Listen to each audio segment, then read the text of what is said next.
it's pretty difficult to make sense of these ideas. It's like when I read old books in science where it's like written in the 1700s and it's ideas about, you know, matter and elements and things like that, and you go, well, that's weird.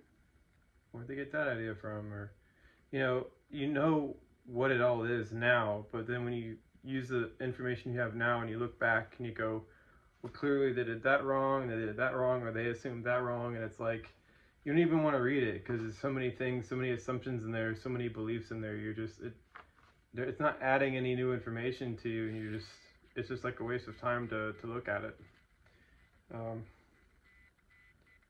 Celeste. And that is an example here. It says scaling K2, evidence for a high occurrence rate of hot sub-Neptunes at intermediate ages. It's hard just getting past the first few sentences, but I'll read them out for you.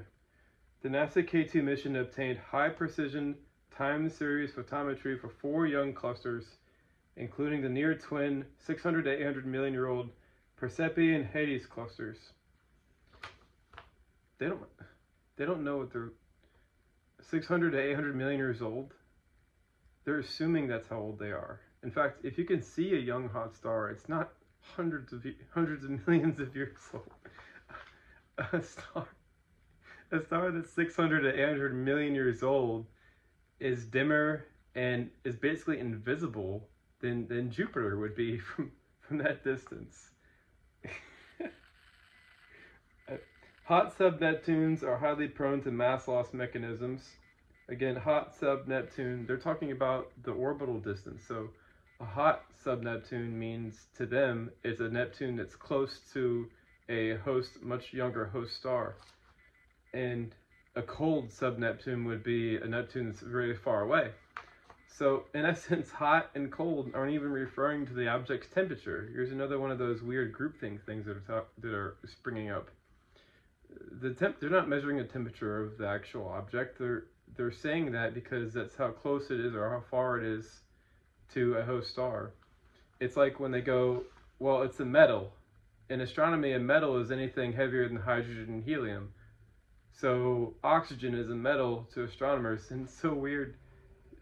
They go off on these weird tangents and they start making things up, and it just really clouds everything is clouded now. It's like they're not even discussing science anymore.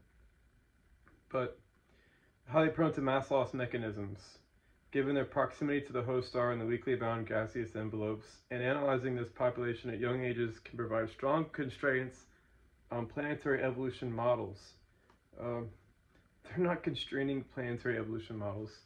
Their ideas have to do with entire star systems.